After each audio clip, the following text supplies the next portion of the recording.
Salut, bienvenue sur le podcast Au coin du feu, le podcast pour les scouts qui ont soif d'aventure. Chaque semaine, nous recevons des chefs qui ont vécu une belle aventure et qui nous partagent leurs conseils et leurs meilleures anecdotes. On l'a bien vu dans les épisodes précédents, l'aventure finalement se vit devant sa porte. Là, nous avons décidé de revenir en Europe après le Canada et la Mongolie. Nous interviewons aujourd'hui Alexis Bertrand qui nous partage sa traversée de Slovaquie à pied. Comme d'habitude, n'hésite pas à envoyer tes questions sur le compte Instagram ÉclaireursSUF, et sinon, je te souhaite une bonne écoute.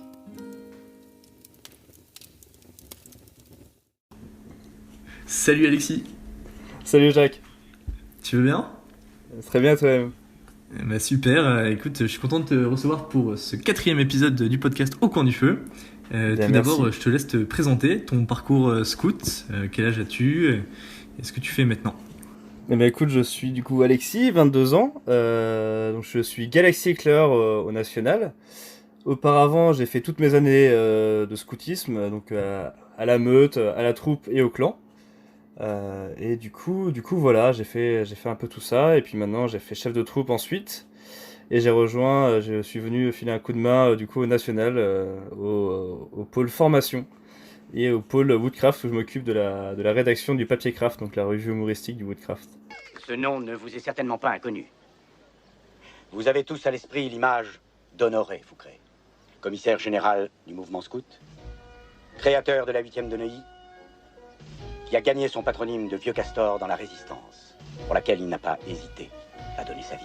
Bon, très bien. Maintenant, vous allez savoir qui est derrière les meilleures vannes de Woodcraft. Et, je suis pas tout seul. Et sans plus attendre, voilà, on interviewe des chefs qui ont réalisé des petites aventures ou qui sont partis dans des expéditions. Toi, la tienne, c'est en Slovaquie. Et je te laisse m'expliquer un peu d'où ça part, de quelle idée c'est venu, avec quelle association t'es parti.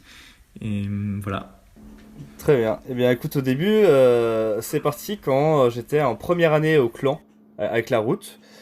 On n'avait pas de chef de clan à proprement dit, on pouvait pas partir du coup en camp d'été.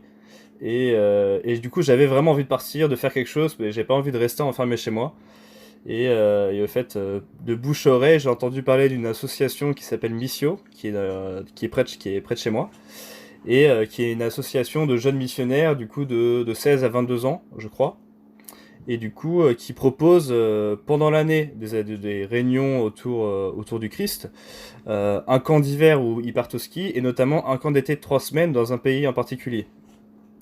Du coup, je me suis renseigné, j'ai été voir quelqu'un, un des responsables, on a pas mal parlé, ça m'a intéressé. Et du coup, le projet cette année-là, c'était la Slovaquie. Et du coup, 3 semaines de marche en Slovaquie. Et du coup, je me suis dit, tiens, c'est quand même assez marrant, c'est un pays, jamais je me serais dit, tiens, si je partais en Slovaquie. Du coup, j'y suis allé à fond. Et du coup, pour expliquer rapidement ce que c'est Missio, c'est vraiment une association de jeunes missionnaires qui partent se former pour leur foi, qui partent la renforcer, qui partent faire des nouvelles rencontres et tisser des vrais liens d'amitié entre jeunes. Et du coup, c'est environ entre 40 et 50 personnes, si je me trompe pas, qui sont séparées en plusieurs équipes. Et du coup, pendant 3 semaines, on va aller visiter un pays, aller dormir chez l'habitant. Et on va se réunir tous les dimanches pour célébrer la messe ensemble. Et on va se réunir pendant 2-3 jours sur ces 3 semaines pour des espèces de mini-olympiades, un peu à la scout. Et du coup, aussi pour s'enrichir avec les prêtres qui nous accompagnent et faire justement s'instruire avec des topos qui sont faits par les jeunes un petit peu plus âgés, donc 20, 21, 22, pour les plus jeunes. Donc sur le sujet de leur choix et notamment autour de la foi et de la religion. Joseph Benamou, que désirez-vous ? Devenir scout de France. Pourquoi ? Pour mieux apprendre à servir Dieu et mon prochain. Ça marche. Et pour resituer un peu, pour ceux qui savent pas forcément où c'est la Slovaquie, c'est en plein milieu dans le cœur de l'Europe continentale, derrière l'Autriche, en dessous de la Pologne, et c'est vraiment c'est un pays qui est dans l'Union européenne depuis maintenant une quinzaine d'années. Il n'y a pas tant d'habitants que ça, c'est très sauvage. Toi, est-ce qu'il y a Qu'est-ce qui t'a marqué un peu dans ce voyage-là? Est-ce que pendant ces randonnées-là, à quel point vous étiez en solitaire? Est-ce qu'il y a des jours où tu étais vraiment seul ou est-ce qu'il y avait des jours où vous étiez toujours par petits groupes? Comment ça marche dans la nature et en petits groupes? Alors, on était toujours par petits groupes. Après, du coup, on n'était pas tout le temps dans la nature, on était aussi très souvent sur les routes pour justement relier nos étapes qu'on avait prévues avant. Moi, surtout ce qui m'a interpellé sur le moment, sur ces 3 semaines, c'est les rencontres qu'on a pu faire avec les gens. Donc on y reviendra un petit peu après, je pense. Et par rapport à la vie sauvage, il y a en particulier un moment où on était un petit peu perdu dans les montagnes, où justement il y avait des ours dans les environs. Du coup au nord de la Slovaquie, à la frontière avec la Pologne. Et là, bon, un petit moment, on a un peu flippé, on s'est dit ok, on y va tranquille, on connaît pas le terrain, on va pas faire n'importe quoi. Et du coup on allait dans un refuge et en fait ils nous ont dit que l'endroit où on voulait s'installer à la base pour camper, il y avait des ours qui étaient pas très loin. Du coup on a eu très chaud à ce moment-là, on a un peu flippé en y repensant. Oh là, Jamy, je crois qu'on est repéré. Ouvre-moi la porte du camion, vite. Qu'est-ce qu'il dit? Ah, qu'est-ce que c'est que ça? Des ours. Et sur les rencontres, est-ce que c'était déjà prévu ou est-ce que vraiment vous alliez toquer à la porte des gens? Est-ce que ils parlaient est-ce que vous allez facilement vous comprendre? L'anglais en Slovaquie, c'est quelque chose c'est acquis ou c'est plus compliqué que ça? Alors, en pleine campagne slovaque, c'est pas du tout acquis. Ils parlent pas du tout anglais, sauf très peu, ou des jeunes. Du coup, nous, on avait un petit dictionnaire français-slovaque. Donc, on se débrouillait un petit peu avec ça. Et aussi, des langages des signes un petit peu, enfin, vraiment basiques, pour se faire comprendre. Et au niveau des rencontres, ouais, à chaque fois qu'on arrivait dans une étape le soir, on sonnait chez quelqu'un. On se séparait en groupe de 2 et on allait voir si on pouvait pas trouver un endroit pour dormir. En général, du coup, on n'est pas de sous pour acheter ou louer une chambre. Donc, on échangeait des chants, un moment passé avec eux, ou un repas, où on se proposait de passer le ménage ou la cuisine, ou préparer la cuisine. Donc voilà. Ok, bon, forcément ça fait penser un peu encore une fois, hein, ces explorations de patrouille. Tu dois avoir un ou deux souvenirs un peu de comment on fait pour essayer de trouver un lieu où dormir le soir, un lieu sympa où tu peux justement échanger avec les habitants locaux sur l'histoire du village, l'histoire de leur création de leur maison, etc. Mais est-ce que toi t'as des rencontres qui t'ont un peu plus marqué que d'autres? Est-ce qu'il y a vraiment des villages où vous avez traversé le village et franchement à la fin vous avez dit bon là c'est trop compliqué, vous avez toujours eu un peu de chance pour trouver des habitations? À chaque coup vous arrivez à trouver ou... À chaque fois on n'arrivait pas à trouver. On a dormi 2 fois, sur 3 semaines on a dormi 2 fois à la Belle Étoile, parce que justement on n'arrivait pas à trouver. Après on a la chance dans les pays de l'Est, donc Pologne, Slovaquie et d'autres, on a la chance d'avoir une très bonne réputation les Français. Du coup on peut se faire accueillir assez facilement, il faut pas non plus en abuser. Mais du coup quand on arrive et qu'on sonne chez l'habitant, c'est assez facile quand il voit qu'on est français. Plus avec un petit peu de dialogue, il voit qu'il y a des garçons, qu'il y a des filles, qu'on n'est pas que des garçons, qu'on n'est pas des sauvages trop crado à juste vouloir dormir chez eux, donc ça passe. Après, sur les rencontres qu'on a... Ouais, vas-y. sur, sur les rencontres que j'ai pu faire avec l'équipe avec laquelle j'étais, il y en a vraiment 2 qui m'ont marqué. Une, du coup, justement, on s'était séparés dans la ville par groupe de 2 pour aller trouver aller chez quelqu'un pour dormir. Et en fait, je me suis retrouvé du coup avec une fille de mon équipe à sonner chez une maison. Et au moment où j'ai sonné, j'ai vu un petit panneau handicapé juste à côté de la sonnette et j'ai fait mince. Parce que j'étais pas forcément à l'aise avec ça à l'époque. Et que en plus sonner chez quelqu'un alors qu'il pleuvait, etc. Et un peu demander bonjour, est-ce que vous pouvez m'accueillir chez vous s'il vous plaît, je suis dans des conditions pas très cool. J'étais un peu gêné. Et finalement, du coup, une jeune fille vient m'ouvrir, elle voit que je parle anglais, que je suis français. Elle me fait patienter un petit peu et là, du coup, elle appelle son frère qui est en fauteuil roulant, qui a mon âge, qui s'appelle Dominique.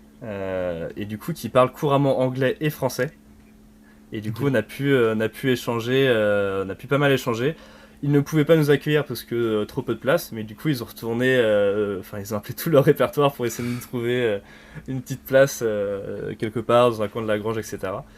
Et pendant ce temps-là, le reste de l'équipe avait trouvé les vestiaires du stade de foot qu'on nous laissait ouverts, du coup avec douche et tout, et qu'on pouvait crader et ranger le lendemain matin sans problème. Du coup, pour déranger personne, on a préféré prendre ça. Et du coup, pendant tout ce temps-là, moi j'étais avec la famille, avec toute la famille au complet qui nous posait des questions via du coup Dominique. Et Dominique avec qui du coup on était en train de boire un thé. Et surtout, nous on était trempés parce qu'il pleuvait dehors. Et il m'a offert un de ses t-shirts. Il m'a permis de me sécher, etc. Du coup on a beaucoup discuté.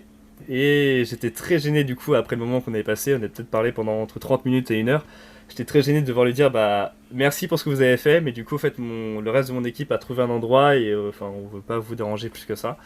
Du coup on s'en est allé, on leur a dit qu'on pouvait se revoir le soir à tel endroit juste à côté du stade, parce qu'il y avait une espèce de petite buvette où on pouvait manger. Et en fait du coup c'était assez pentu et il n'y a pas d'escalier après le stade pour accéder au stade. Enfin c'était très compliqué pour Dominique qui était en fauteuil. Et du coup en fait il nous a fait la surprise le soir de venir et du coup on l'a aidé à descendre avec son fauteuil. Et du coup, j'ai été lavé en express un de mes t-shirts que je lui ai donné. Et du coup, on a fait un échange de t-shirts qui était lourd de sens. Et c'était vraiment beau ce moment. Et du coup, on a passé une soirée entière avec lui à discuter, à rigoler. Et j'en garde un très très bon souvenir. Ça, c'est vraiment la première rencontre qui m'a un peu chamboulé en Slovaquie. Ok. T'étais routier, tu as dit que t'avais 19 ans, c'est ça ? Ouais, j'avais 18 ans, il me semble, à l'époque. Ok. Et ok, c'est chouette. Et comment, est-ce que, quel lien t'avais pu faire un peu entre finalement les scouts et ces 3 semaines de vadrouille entre guillemets? Le lien que j'ai pu faire, c'est déjà le début de réflexion au niveau de ma foi. J'ai pu commencer au scout. Parce qu'à l'époque, je me posais beaucoup de questions, j'étais pas sûr, j'étais pas sûr de ma foi, j'étais pas sûr que ce soit que je puisse le maintenir toute ma vie. J'ai beaucoup de questions qui étaient pas claires pour moi et dont je n'avais pas du tout les réponses. Et du coup, le début de réflexion qu'on a au scout et à la troupe, on a un début de fonctionnement qui est intéressant. Et du coup, en partant de ça et avec le complément de cette association, du coup, j'ai pu avoir d'autres réponses, d'autres questions, et notamment des réponses claires et précises par rapport à ce que finalement j'attendais et de comment il fallait que je vive ma foi. Et du coup, notamment, c'est passé par vivre en communauté avec toute l'équipe parce qu'on se connaissait pas tous et vivre 3 semaines en randonnée comme ça, c'est pas si simple. On n'a pas tous des niveaux physiques équivalents. Il y a des charges à porter pendant 3 semaines. La vie en communauté peut très rapidement se transformer en chaos. Et du coup, ça m'a pas mal aidé. Le dialogue avec l'autre, très, très important. Et puis après, tout le monde a sa petite mission, a son petit rôle. Et mine de rien, on a fonctionné un peu comme une patrouille avec du coup notre chef d'équipe. Et tout le monde était responsable de quelque chose, tout le monde se faisait confiance. Et finalement, ça a très bien fonctionné. Ok, ouais, du coup, la vie de communauté, qui est évidemment assez fondamentale. Et pour te connaître un petit peu, je sais que c'est plutôt quelque chose, je sais pas si t'étais vraiment à l'aise à 18 ans, mais là aujourd'hui, t'es plutôt moteur et tu mets plutôt le sourire dans les communautés, dans la communauté. Et ouais, je pense qu'effectivement, la nature, c'est un super vecteur pour se retrouver et pour prendre du temps pour sa vie spi. Et du coup, c'est très chouette. Est-ce que, quand vous retrouvez le week-end un peu, vous retrouvez le dimanche avec tout le monde, tu m'as dit à chaque fois vous essayez de faire une messe des Olympiades. Qu'est-ce que vous faisiez concrètement là-bas ? Qu'est-ce que vous faisiez quand vous vous retrouvez ? Du coup, au fait, on essayait tous les dimanches. On arrivait le samedi soir ou le dimanche matin, ça dépend des équipes. On essayait du coup de pas dormir au même endroit. Comme en explo, on essaie de chacun vivre sa vie de patrouille, donc sa vie d'équipe. Au maximum et de se retrouver juste pour la messe et une fois la messe terminée à la limite manger ensemble mais après repartir dans son coin et repartir vadrouiller dans le pays parce que le but vraiment c'est tout le monde se connaît un petit peu dans l'association donc c'est pas rester ensemble pendant 3 semaines qui va nous faire progresser, qui va nous faire découvrir de nouvelles choses donc le but vraiment c'est on vit en équipe, on célèbre les messes ensemble le dimanche donc on se réunit, c'est un beau moment. Et puis après on repart. On repart, on vit notre vie en équipe. Et puis du coup, effectivement, après, répartis dans les 3 semaines, les responsables de l'assaut nous disent bon bah tel jour, pendant tel nombre de jours, on va se retrouver à tel endroit, avec du coup les aumôniers qui sont avec nous et qui nous permettent du coup de célébrer les messes, de parfaire notre instruction de la foi et de la région catholique et du coup assister à des topos ensemble. Et du coup aussi pour qu'il y ait un petit côté défouloir, etc. Parce que c'est des journées... Pour les 3 semaines, on est habitué à se dépenser, à marcher, à porter nos sacs. Là, du coup, rester enfermé un petit peu, entre guillemets, au même endroit et de pas trop bouger, bah du coup, il faut quand même qu'on se défoule un petit peu. Et on organise des Olympiades. Donc ça dépend chaque année de ceux qui les organisent.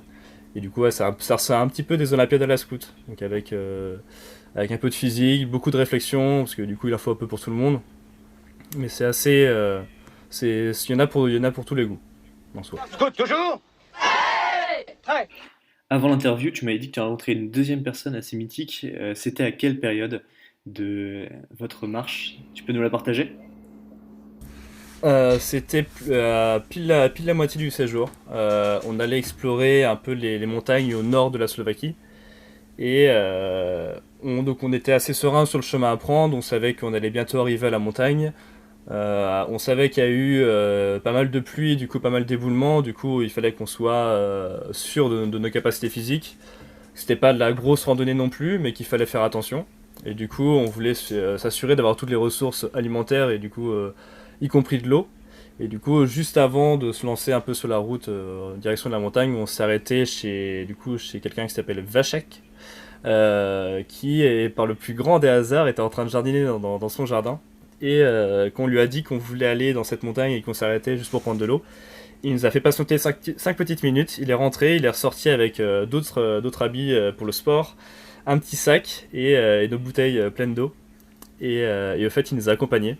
Et il se trouve que Vachek était un ancien guide de cette montagne. Et du coup, il la connaissait vraiment par cœur, il connaissait le refuge, la personne qui gérait le refuge dans lequel on voulait aller à la fin de la marche. Et du coup c'était impressionnant, enfin Vachek est une personne avec le cœur sur la main et c'était vraiment une rencontre vraiment au hasard. On l'a pas du tout cherché, on voulait juste de l'eau et cette personne est venue avec nous et finalement on a échangé beaucoup de choses sur son métier, sur lui, son vécu en Slovaquie, etc. Qu'est-ce qu'il a vécu dans sa jeunesse, pourquoi il habite ici, pourquoi il veut rester dans la région, l'histoire d'un peu du pays. Et nous du coup aussi pourquoi on est venu en Slovaquie, l'association, notre foi, le but de missionnaire et impressionnant, enfin c'était une brute tant au niveau physique que au niveau gentillesse. C'était un grand nounours avec le cœur sur la main, c'était impressionnant. Du coup, c'est énorme parce que il a vraiment pris genre... Enfin, peut-être qu'il était retraité, je sais pas, mais il a pris vraiment du temps, entre guillemets, gratuitement pour vous, pour justement vous faire découvrir sa région et il est resté à peu près combien de temps avec vous? Et est-ce que après tu pourrais me décrire un peu à quoi ça ressemble la Slovaquie? Je sais pas, est-ce que c'est beaucoup, enfin, tu me dis que c'était pas forcément séparé les coins toujours sauvages, mais l'air de rien, là aussi, il y a la montagne, enfin, ça ressemble étroitement à la France ou... Ouais. Ça dépend, il y a quand même beaucoup de montagnes en Slovaquie. Okay. Après c'est vallonné. C'est bien vallonné, il y a beaucoup de verdure. Après voilà, c'est pas comme dans la campagne française avec beaucoup de champs à perte de vue. Il y en a, mais en général c'est beaucoup de verdure et des petites villes par-ci par-là, des petites habitations. Mais le fin fond de la Slovaquie reste quand même assez peu peuplé et sauvage et assez précaire. Il n'y a pas de DGR partout quoi. Ouais, non, clairement pas. Clairement pas. Du coup, il est resté combien de temps avec vous Il est resté, nous c'était juste après le déjeuner je crois, il est resté toute l'après-midi et toute la soirée avec nous. Okay. Et du coup en fait en début de soirée, fin d'après-midi, début de soirée on est arrivé au refuge, donc on a quand même une grosse marche et enfin ouais en fait on s'attendait pas à une marche aussi épuisante. Donc tout le monde a réussi, on a porté un peu les sacs de ceux qui n'en pouvaient plus trop, qui suivaient pas au niveau physique. C'est pour ça aussi il y avait une belle alliance des capacités au sein de l'équipe.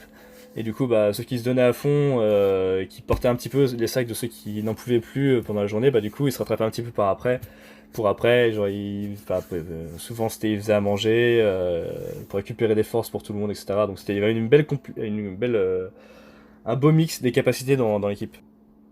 Et du coup, Vachek, à la fin, il nous amène au refuge, et impressionnant sur la marche, sur sa culture. Et une fois arrivé en haut, et puis à un moment donné, on pensait qu'il allait dormir à côté de nous, enfin, au refuge, quoi. Et en fait, il a mis sa petite lampe frontale, il a dit, bon, merci beaucoup pour cette rencontre, c'était incroyable, et maintenant, je vais rentrer chez moi, et maintenant qu'on a échangé nos coordonnées, on peut se parler, et s'assurer que tout le monde va bien. Du coup, moi, je repars chez moi, et il est reparti de nuit, comme ça, dans la nuit la plus noire, la plus complète. Et on a reçu un SMS très tard dans la nuit, en disant qu'il allait bien, qu'il était bien rentré chez lui. Et on est toujours en contact par mail et par Facebook avec Vachek actuellement. La route est longue, mais l'aventure est au bout. Et ce que je te propose maintenant, c'est de nous donner un peu des petits conseils sur la marche. Comment on se prépare à des bonnes. Enfin là, t'es parti 3 semaines en rando. Comment on se prépare justement à des longues journées de marche quand il fait chaud comme ça. Qu'est-ce qu'il faut bien penser, bien anticiper. C'est quoi un peu le kit du bon marcheur entre guillemets? Ouais. Pour une marche, il y a beaucoup de sortes de marches. Après, il faut savoir déjà la durée de la marche. Si c'est du trek, si c'est juste d'étape en étape comme ça. Il y a le poids du sac à faire attention. Même si on a un bon marcheur, le poids du sac peut rapidement peser avec la fatigue au fur et à mesure du séjour. 20 kg, on pourrait penser comme ça que c'est assez léger sur un dos qui est habitué à marcher. Au bout de quelques jours, au bout d'une semaine ou deux, ça commence à peser bien lourd. Et en général, entre 10 et 15 kg grand maximum, c'est déjà très très bien. Il faut essayer de faire un sac le plus léger possible, bien équilibré, donc qui pense pas trop à gauche, pas trop à droite. Et qu'on soit à l'aise avec, pour éviter tous les problèmes physiques qu'on peut allier avec le dos, etc. Pour essayer de se prémunir un peu de tout ça. Donc évidemment, bien s'hydrater, c'est quand même de garder une hygiène qui est quand même corporelle, qui est assez importante aussi, pour l'unité du tout. Et puis évidemment, attention, comme tu l'as dit, aux grosses chaleurs, c'est-à-dire adapter le chemin à parcourir. Si vous savez que ça va être une journée à grosse chaleur, partir potentiellement tôt le matin, arriver dans les alentours de midi à votre objectif, et comme ça, vous avez le temps un petit peu de chercher un endroit où dormir, où manger, etc. Et pas vous taper le pic de chaleur en début d'après-midi sur la tête. Ou faire attention, les conditions météo sont très importantes aussi. Là, pour le coup, nous, on partait en haute montagne, on regardait tout le temps la météo quand à la pluie ou aux orages. Parce que la météo change très très vite, et surtout dans des habitats comme ça, le terrain peut se transformer en allié ou en ennemi. Du coup, faire attention au sac, à la capacité se connaître soi, et surtout faire attention aux conditions météorologiques. Et là, si tu veux faire une autre rando prochainement, là, dans une prochaine étape, est-ce que tu te referais... tu repartirais dans un autre pays d'Europe pour découvrir une autre partie d'Europe avec une autre asso?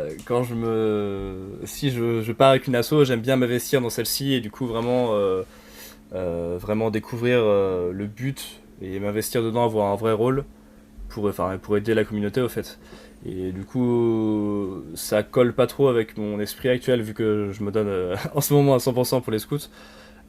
Donc là, c'est plus, j'ai prévu des semaines de rando avec mes amis. Pour le moment, c'est en France. Parce que avec les camps scouts, j'ai beaucoup voyagé, mais à peu près dans les mêmes endroits en gros. Et notamment là, j'ai une semaine dans la gorge du Verdon qui est prévue. J'ai une partie du chemin des douaniers, donc qui fait la côte bretonne. Donc tout ça un peu pour découvrir les régions françaises que j'ai très peu fait, ou voire pas du tout vu. Et puis après, pour reprendre dans le futur, les autres pays. Et du coup, maintenant, je suis parti dans une réflexion en mode où est-ce que je penserais pas aller, et pour partir là-bas en premier. Du coup, on demande toujours cette question-là à chacun de nos interviewés. C'est quoi pour toi la définition d'un aventurier? Un aventurier, pour moi, c'est vraiment quelqu'un qui va sortir de sa zone de confort. Et d'ailleurs, c'est ce qu'on essaye de transmettre à nos jeunes quand on part en camp ou quand on part en week-end. C'est vraiment, en soi, c'est des aventuriers.